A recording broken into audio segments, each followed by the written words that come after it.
어린 묘목을 키울 때 강한 햇볕과 바람에 그대로 노출시키면 금방 죽는다는 걸 알고 있습니다. 아이도 마찬가지입니다. 부모의 충분한 보호를 어릴 때 잘 받아야지 뿌리가 단단해집니다. 이 의존 욕구 쪽에 충분히 관심을 많이 가지셔야 됩니다. 압박감을 받으면 독립을 향한 동기가 생기는 게 아니라요, 무력감을 경험하게 됩니다.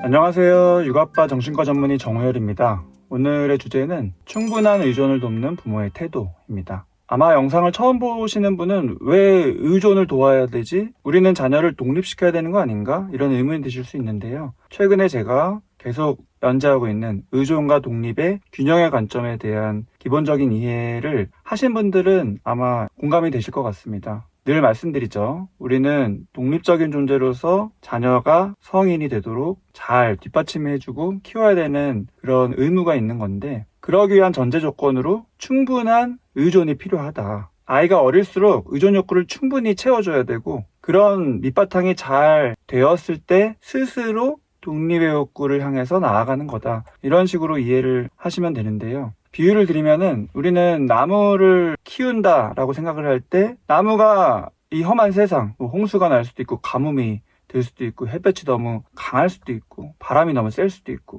이런 상황에서 나무를 튼튼하게 자라서 잘 자라도록 키우기 위해서는 처음부터 강하게 키워야 할까요? 아닙니다. 어린 묘목을 키울 때 강한 햇볕과 바람에 그대로 노출시키면 금방 죽는다는 걸 알고 있습니다. 그래서 어린 나무는 처음에는 그늘에서 보호하면서 싹이 나고 그 밑에 뿌리가 안정적으로 내리도록 키우죠. 그리고 시간이 지나서 나무가 튼튼해지면 스스로 강하게 자랄 수가 있습니다. 아이도 마찬가지입니다. 부모의 충분한 보호를 어릴 때 잘 받아야지 뿌리가 단단해집니다. 그 뿌리라는 거는 스스로 자기 삶을 주체적으로 이끌고 싶은 자기 주도의 욕구일 수도 있고, 독립성일 수도 있고, 근데 그 뿌리는 그냥 키워지는 게 아니라 충분한 보호를 어릴 때 받아야 한다는 거죠. 그래서 특히나 미취학의 아이일 때는 이 의존 욕구 쪽에 충분히 관심을 많이 가지셔야 됩니다. 근데 조금 안타까운 거는 스스로 잘 자라는 아이가 되도록 좀 강하게 키워야 한다. 특히 옛날 분들일수록, 요즘 아이들은 너무 연약해, 너무 온실 속에서 자라, 이런 얘기를 하시는 분들이 있어요. 너무 안타깝습니다. 사실은 그렇게 자랐을 때 의존 욕구가 충분히 충족되지가 않기 때문에 표면적으로만 독립적이게 됩니다. 그리고 사실은 마음속에서는 무의식적으로 끊임없이 연결되고자 하는 욕구들이 남아있어서 오히려 주체적인 삶을 살기가 어려워지죠. 항상 의존 욕구를 충분하게 내가 충족시켜주는 것, 다른 말로 하면 안정적인 애착을 형성하는 것, 또 다른 말로 하면 부모가 안정기지가 탄탄하게 되어주는 것, 그래야만 아이가 스스로 이 세상을 주도적으로 탐색하고자 하는 그런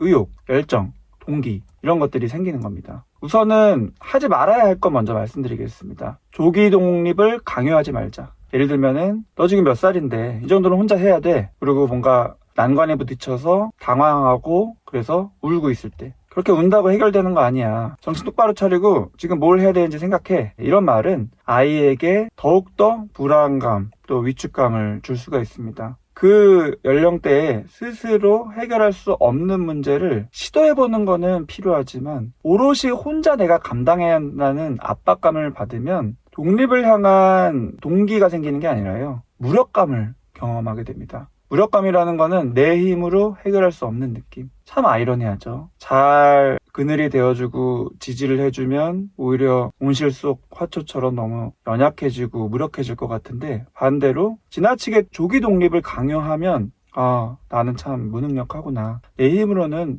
해결할 수 있는 게 없는구나, 이런 식의 무력감을 배우게 되는 거예요. 독립이라는 거는 자연스럽게 발달 과정에 맞춰서 자랐을 때 생기는 결과지, 내가 일찍부터 독립해 푸시한다고 강요한다고 생기는 게 아니라는 겁니다. 다시 한번 강조드리면은 독립을 위한 건강한 의존이 필수적이고, 참 아이러니하게도 충분히 의존을 경험한 아이는 알아서 점점 부모에게 덜 의존하게 됩니다. 내가 필요하면 언제든지 나의 부모님은 나를 도와줄 수 있는, 도와주고자 하는 태도를 가진 그런 분이야라는 기본적인 믿음, 이 신뢰감이 탄탄해야지 스스로 도전할 수 있는 힘이 생겨요. 그래서 충분한 의존을 돕는 부모의 태도 3가지에 대해서 말씀을 드릴 텐데요. 우선 첫째로, 필요할 때 반응해주자입니다. 근데 우리는 필요할 때 반응해주는 게 왠지 아이를 연약하게 키우는 것 같고 뭔가 훈육에 방해되는 것 같고 너무 오냐오냐 키우는 것 같고 이런 갈등이 생깁니다. 물론 현실적으로도 내가 아이의 모든 필요를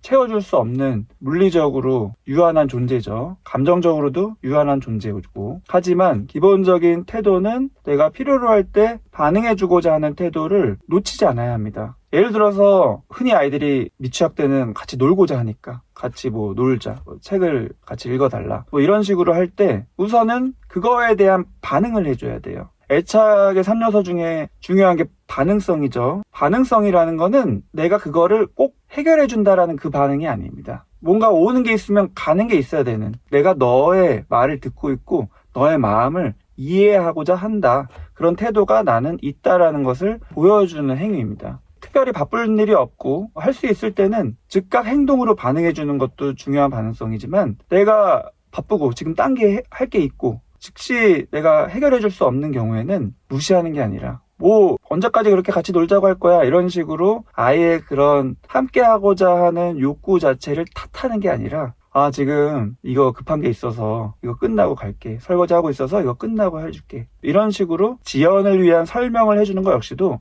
반응성입니다. 근데 내가 실질적으로 해결해 줄 수 없는 상황이라고, 또는 아이가 이러다가 너무 부모를 의지할 것 같아서 나도 모르게 그런 아이의 부름을 무시하거나 처음부터 아예 싹을 자르는 듯한 거절을 하면은 아이의 마음에서는 어떨까요? 아, 나는 부모한테 그렇게 중요한 존재가 아니구나. 거기까지 안 가더라도 더 근본적으로 중요한 거는 내가 가진 이런 욕구, 부모를 의지하고자 하는, 부모를 찾고자 하는 그런 욕구는 잘못된 욕구구나. 그런 잘못된 욕구를 자꾸 가지고 있는 나는 굉장히 부족한 사람이구나. 이렇게 스스로 부끄러운 존재로 여기면서 위축되는 마음을 자꾸자꾸 경험하게 됩니다. 그러다 보면은 너무 자연스러운 마음, 그 의존 욕구일 수도 있고 감정일 수도 있고 이런 것들을 자꾸 억압하고 숨기고 이런 것들이 자꾸 체득이 돼요. 그렇게 되다 보면은 정말 독립적인 인격체로서 자라기 위해서 필수적인 자아감, 내가 지금 어떤 생각을 하고 어떤 감정을 느끼고 이런 나의 내면에 관심을 가지는 그 탄탄한 기본기가 안 돼요. 그러면은 자연스럽게 형성되는 독립성, 독립에 대한 욕구가 발달하지 않습니다. 반대로 아이가 필요로 할 때 부모가 따뜻하게 반응을 해주면 아이는 아, 내 이런 감정은 존중받는구나. 그렇다는 거는 내가 가진 이런 감정이, 욕구가 이상한 게 아니구나. 그렇다면은 이런 욕구와 감정을 가진 나라는 존재가 이상한 존재가 아니구나. 이런 스스로 수용하는 느낌을 자꾸 경험하게 됩니다. 수용받는 경험을 자꾸 하다 보면은 스스로 수용을 하게 되고, 스스로 수용을 많이 하게 돼야지 자기를 소중하게 여기고 독립적인 존재로서 더 발달하고 싶은 그런 동기가 자꾸 생깁니다. 그러면서 더 자신감을 가지게 되는 거고요. 두 번째로는 스킨십과 공감입니다. 우선은 미취학 때는 스킨십이 굉장히 중요한데, 아이는 감정을 많이 인식하는 존재지만 그 감정이 내가 어떤 감정인지를 명확하게 인식하기는 힘든 존재입니다. 그래서 표현을 그 감정 그대로 표현하지 않고요, 뭔가를 해달라는 식으로, 그 다음에 스킨십에 대한 요구를 하는 식으로 하게 되는 경우가 많아요. 그래서 뭔가 무서운 게 생기거나 할 때 안아줘, 또 무서울 때 같이 옆에 있어줘, 뭐 이런 식으로 요구를 스킨십으로 하게 되는데, 우리가 부모 입장에서 또 지치다 보면은, 독립에 대한 잘못된 오해를 많이 하다 보면은 이렇게 내가 자꾸 쓰다듬어주고 안아주고 만져주고 하는 거는 애기들한테 하는 건데 이거 뭐 너무 오랫동안 하고 있는 거 아닌가, 이런 식으로 갈등이 일어나면서 자꾸 스스로 제한하고 그런 아이를 좀 밀어내는 느낌을 자꾸 주게 될 수가 있어요. 미취학일 때에는 신체적인 접촉이 정서적인 안정의 핵심이다 라는 것을 기억하시고, 그거는 단순히 그냥 순간을 모면하기 위한, 순간의 불안을 내리기 위한 행위가 아니라 기본적인 자기 안정감, 어떻게 보면 자존감의 3요소 중에 한 가지인 주변에 내 편이 있다, 부모는 내 편이다, 나는 신뢰할 만한 존재가 있고 의지할 만한 존재가 있다 라는 그런 자기 안정감을 경험하게 되는 거라서 정서적인 안정의 핵심입니다. 그냥 자연스럽게 안아주고 쓰다듬어주고, 아이가 뭐 불안할 때 또는 뭐 피곤할 때 곤란할 때, 아니면은 그냥 특별한 이유가 없어도 생각날 때마다 스킨십을 해주는 게 굉장히 쉬우면서도 효과적인 방법입니다. 그 다음에 공감이라는 거는 다들 아시지만 잘못된 공감, 너무 표면적인 공감을 하게 되는 경우들이 많아요. 우선은 잘못된 공감, 아이가 이제 떼를 쓰거나 너무 짜증을 내거나 너무너무 속상해하면서 막 울거나 할 때 부모는 그 모습을 견디기가 힘들어서 이제 그만 울어. 이제 됐어. 언제까지 울 거야. 그런다고 해결 안 돼. 이런 식으로 아이가 느끼는 그 순간의 진솔한 감정을 자꾸 억압을 하도록 권유하는 경우가 꽤 자주 발생합니다. 그런 억압받는, 그러다 보면은 스스로 자연스럽게 감정을 표현하기보다는 억누르는 식으로 패턴이 자꾸 형성돼요. 그러면은 역시 중요한 독립을 위한 발판이 형성이 안 되는 거예요. 자아감, 내가 어떤 감정을 느끼는지에 점점 관심을 가지지 않게 되고 인식을 못하게 되고, 그러면은 독립된 개체로서 내가 뭘 하고 싶고 어떤 삶을 살고 싶고 이런 마음 자체가 인식이 안 돼요. 진짜 공감은 그걸 판단하는 게 아닙니다. 공감을 위해서 우선은 판단하지 말고 접근하는 게 굉장히 중요해요. 근데 이해가 잘 안 되면은 무조건 공감하기보다는 어떤 상황인지 어떤 마음인지 좀 물어보고, 어떤 마음이냐, 어떤 일이 있었냐, 그래서 어땠냐, 이런 식으로 물어봐서 아이의 얘기를 쭉 들은 다음에 교정해 주려고 하지 않고, 판단하지 않고, 그렇게 속상했구나, 그래서 속상했구나, 그럴 수 있겠다, 그다음에 스킨십이랑 같이 안아줄게, 아니면 토닥토닥, 이런 감정을 수용해주는 반응을 해주는 거. 우리는 아이를 사랑하죠. 근데 사랑이라는 거는 굉장히 애매할 수 있는 말이에요. 아이들의 입장에서 내가 사랑받는다는 경험을 하는 굉장히 중요한 행위는 사랑의 이런 말보다도 아이의 마음을 헤아려주고 그 마음을 그대로 받아주는, 이런 존중받고 인정받는 느낌이 됐었을 때 내가 사랑받는구나 라고 인식을 하게 됩니다. 그렇게 인정을 해줄 때 아이들은 내 감정을 표현해도 괜찮다라는 안심을 하게 되고, 부모님은 내 감정을 표현해도 이해해주는, 수용해주는 사람이다라는 이 기본적인 신뢰감을 가지게 돼요. 그게 바로 안정기지죠. 그리고 이런 신뢰감은 단순히 부모에 대한 신뢰감을 넘어서 자기가 세상을 살 때 이 세상은 살만한 곳, 믿을만한 곳, 그러니까 내가 도전해 볼 만한 곳, 그런 식으로 적극적인 의욕을, 동기를 가지게 되는 식으로 이어지는 거예요. 그리고 참 중요한 감정 조절이라는 측면. 우리는 아이를 키우면서 감정을 잘 조절하는 능력을 키워주고 싶잖아요. 그 키워주고 싶은 마음은 너무 이해가 되는데, 키워주기 위해서 지나치게 빨리, 지나치게 높은 기준으로 아이가 감정을 조절하기를 기대하는 측면이 부모에게 굉장히 흔하게 작용해요. 근데 아이러니하게도 그렇게 높은 기준으로 아이를 푸시하는 식으로 감정을 외면하고 억압하다 보면은 감정 조절이 아니라 감정을 오히려 조절하지 못하게 되는 상황이 펼쳐집니다. 왜냐하면은 감정이라는 거는 자기가 우선은 인식을 하고 있어야지 조절을 할 수 있고요. 인식을 하면서 그것에 의한 행동들을, 결과들을 자꾸 시행착오를 해봐야지 조절을 하게 되는 건데, 우리는 부모로서 처음부터 잘 매끄럽게 조절하기를 기대하고 그러는 거를 강요하느라고 아이 입장에서는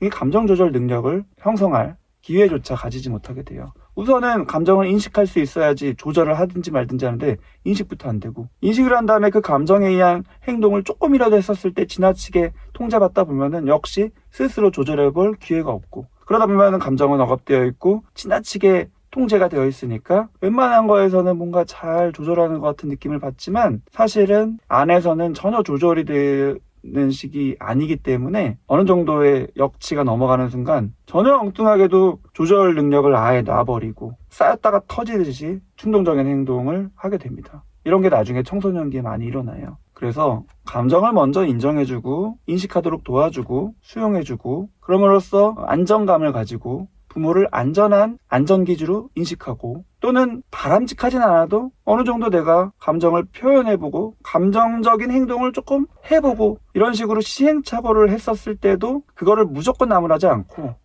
지금 너가 스스로 이런 감정을 느꼈구나, 그래서 이런 행동을 했구나, 하지만 아직은 미숙하기 때문에 잘 안 될 수 있구나, 하지만 또 노력을 해보면 될 수 있고, 이런 식으로 자꾸 해볼 수 있다는 그런 안심을 자꾸 줘야지 감정을 조절할 수 있는 힘을 기르게 됩니다. 제가 굉장히 많이 경험해요. 운동을 하건 어떤 악기를 배우건 굉장히 많이 경험을 합니다. 한 예로 클라리넷을 배울 때 예쁘게 소리를 잘 내고 싶은 욕구 때문에 신경을 쓰다 보면은 소리를 잘 낼까요? 아닙니다. 선생님이 굉장히 충격적인 얘기를 해주셨어요. 삑사리를 막 내라. 마음껏 불어봐라. 그래야지 오히려 이 공기의 흐름, 내 호흡, 여러 가지의 그 정도, 어느 정도가 넘어가면 삑사리가 나고 힘이 들어가면 삑사리가 나고, 또 어느 정도 그 아래가 됐었을 때 가장 베스트의 소리가 나는구나를 스스로 체득하게 된다. 그게 바로 볼륨 조절이죠. 그게 바로 감정 조절입니다. 근데 우리는 부모로서 자녀에게 조절을 하도록 만들어주고자 하는 마음 때문에 지나치게 조절이 안 되는 상태에 대한 두려움을 가지고 있어요. 하지만 인식하는 것과 시행착오를 하는 것, 특히 이거를 미취학 때 많이 해보고 또 초등학생 때도 어느 정도 해봐야지 진짜 중요한 청소년기 또는 성인기 때 자기가 조절하는 능력을 가지게 된다라는 점을 꼭 기억하셨으면 좋겠습니다. 세 번째로는 억지로 독립시키지 않고 지지해주자입니다. 물론 독립을 향한 시도는 중요해요. 미취학 때도 중요합니다. 아이들이 발달하면서 스스로 밥을 먹으려고 하고 도와주려고 하면은 도와주지 말라고 하고 옷도 스스로 입으려고 하고 신발도 스스로 신으려고 하고 이런 것들이 자꾸 생기잖아요. 그럴 때 의존 욕구를 충족시켜주겠다고 계속 해주고 이게 아니죠. 그런 스스로 하고자 하는 마음 충분히 지지해주고 칭찬해주고 혼자 해보고 싶구나. 혼자 신어볼래? 이런 식으로 해주고 잘 안 되더라도 그런 시도 자체를 잘하고 있다. 격려해주고 그러다가 시행착오 끝에 되면 당연히 아이는 성취감을 느끼고 잘했다. 이런 식으로 선순환시켜줄 필요가 있죠. 그거는 자연스러운 아이의 발달 단계에 맞춰서 아이가 준비됐었을 때의 얘기고요. 아이가 아직은 혼자 밥 먹기를 어려워하는데 그런 건 아이마다 이 발달이 달라요. 단순히 대근육, 소근육만 중요한 게 아니라 여러 가지 감각들도 다 작용을 하기 때문에 어려울 수가 있어요. 근데 딱 잘라서 너는 지금 이제 몇 살이니까 다 컸으니까 혼자 먹어야 돼. 혼자 학원에 가야 돼. 이런 식으로 억지로 강요하지 말고 조금은 기다리는 식으로 스스로 해보려고 할 때 그런 지지해주면서 또는 도움이 필요할 때 도와주면서 이런 억지로 하지 않는 태도가 굉장히 중요합니다. 반복해서 말씀드리면 내가 조금 혼자 해보고 싶을 때 그걸 격려해주고 하지만 하려고 하는데 잘 안 될 때 좀 도움을 받고 싶을 때 그걸 또 도와주고 이런 식으로 됐었을 때 아이는 충분한 의존의 기회를 얻는 거고요. 이런 게 계속 반복됐었을 때 이제 자신감을 가지고 자연스럽게 내가 좀 해보고 싶다. 내가 해볼게. 이런 식으로 태도를 가지게 되는 거예요. 굉장히 사람은 아이러니한 존재다. 아이도 마찬가지다라는 것을 꼭 기억하셨으면 좋겠어요. 내가 너무 앞서 나가고 너무 푸시하면 오히려 아이들은 움츠러든다. 이 균형, 의존과 독립의 균형은 굉장히 중요한 사람의 평생의 과제이고 특히 미취학 때일 때는 의존이라는 부분을 내가 충분히 경험하게 해주는지를 꼭 신경 써야 된다. 그것이 결코 독립을 방해하는 것도 아니고 결코 훈육을 방해하는 것도 아니다. 동반되어야 할 가장 기본적인 가치이다. 이런 것을 꼭 기억하셨으면 좋겠습니다. 오늘 영상 도움되셨으면 좋겠고요. 궁금하신 점은 댓글로 달아주시면 다음 영상에서 또 참고해서 말씀을 드려보도록 하겠습니다. 시청해주셔서 감사합니다.